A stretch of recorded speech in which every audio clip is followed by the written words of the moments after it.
ফেব্রুয়ারিতে ত্রয়োদশ জাতীয় সংসদ নির্বাচন। সারা দেশ প্রস্তুত হচ্ছে একটি অবাধ, সুষ্ঠু ও গ্রহণযোগ্য নির্বাচনের জন্য। কি ভাবছেন সাধারণ মানুষ থেকে শুরু করে আগামীর জনপ্রতিনিধিরা? সে কথা জানাতে ডিবিসি নিউজের ইলেকশন এক্সপ্রেস ছুটে যাচ্ছে সব সংসদীয় আসনে। আজ সারাদিন ছিল সংসদীয় আসন 153 ময়মনসিংহ 8-এ।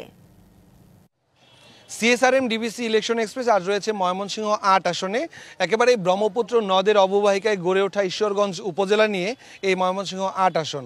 স্বাধীনতা পরবর্তী সময়ে অবকাঠামোগত উন্নয়ন, স্বাস্থ্য এবং শিক্ষা খাতে তেমন কোনো উন্নয়ন হয়নি বলে এখানকার স্থানীয় ভোটাররা অভিযোগ করেছেন। আমার সাথে এখন এই মুহূর্তে যুক্ত হয়েছেন ময়মনসিংহ 8 ঈশ্বরগঞ্জ উপজেলার ইসলামী আন্দোলন বাংলাদেশ মনোনীত প্রার্থী মুফতি হাবিবুল্লাহ।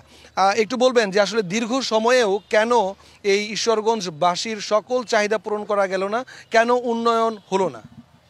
এই 53 বৎসরের মধ্যে ঈশ্বরগঞ্জের মানুষের অবকাঠামোগত উন্নয়ন সহ তাদের মৌলিক যে চাহিদাগুলো রয়েছে সেগুলোর কোনো পরিবর্তন হয়নি।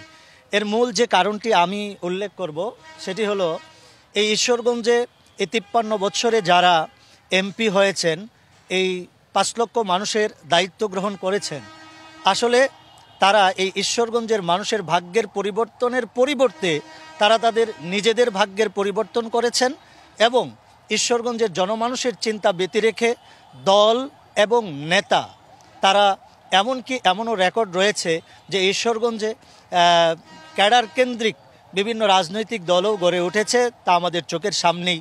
তো সেই কারণে হয়তো সেটা হয়েছে। আপনাদের দল থেকে তো ইতোমধ্যে মনোনয়ন দেয়া হয়েছে, আপনারা মানুষের কাছে যাচ্ছেন, মানুষের কাছে ভোট প্রার্থনা করছেন, আপনাদের চিন্তা ভাবনাগুলো তাদের সাথে ভাগাভাগি করে নিচ্ছেন। আসলে মানুষ কেমন সাড়া দিচ্ছে আপনাদের এই নির্বাচনের ক্যাম্পেইনে? দেখুন, এই ঈশ্বরগঞ্জে যে 53 বৎসরে যারা পরিচালনা করেছে তাদের সেই তিক্ত অভিজ্ঞতা থেকে মানুষ আজকে, আমরা যখন বিভিন্ন এলাকায় যাচ্ছি, ওয়ার্ডে ওয়ার্ডে যাচ্ছি এবং প্রতিটা ভোটারের কাছে, এবং আমি নিয়ত করেছি এটা যে আমি ঈশ্বরগঞ্জের 3 লক্ষ প্লাস ভোটারের প্রায় সকলের সাথে আমি দেখা করব, তাদের সাথে মুসাফাহা করব এবং তাদের সাথে কুশল বিনিময় করব। সেটা আমি অলরেডি শুরু করে দিয়েছি এবং সেখান থেকে মানুষের একটা ফিডব্যাক যেটা পাচ্ছি যে এবার মানুষ পরিবর্তন করতে চায়, অতীতের তাদেরকে দেখতে চায় না। আপনার এই আসনে তো বিএনপি প্রার্থী রয়েছে, জামায়াতের প্রার্থী রয়েছে, আপনি আসলে জয়ের ব্যাপারে কতটা নিশ্চিত?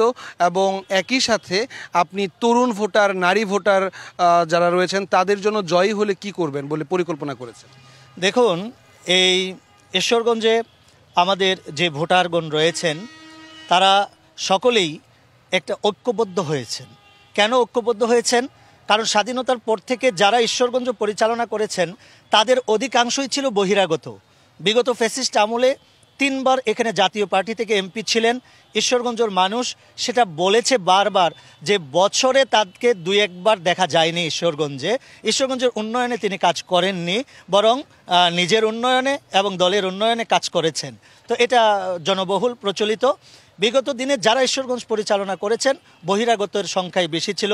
নান্দাইলের জনাব খুররম খান, মরহুম খুররম খান, উনিও ঈশ্বরগঞ্জের এমপি ছিলেন। তো সেই হিসাবে আমরা আজকে ঈশ্বরগঞ্জে আশাবাদী এতটাই যে ঈশ্বরগঞ্জের মানুষ এবার চায় ঈশ্বরগঞ্জের এমপি যারা তাদের উন্নয়নে, যারা তাদের দুঃখ কষ্টে তাদের পাশে থাকবে। আমরা তাদেরকে আশ্বস্ত করছি, আমরা প্রতিশ্রুতির জন্য মানুষের যে প্রত্যাশিত পরিবর্তন চাওয়া সেটা আপনি করবেন বলে এমনটাই আশা দিচ্ছেন মানুষকে। সিএসআরএম ডিবিসি ইলেকশন এক্সপ্রেসের সময় দেওয়ার জন্য আপনাকে অসংখ্য ধন্যবাদ।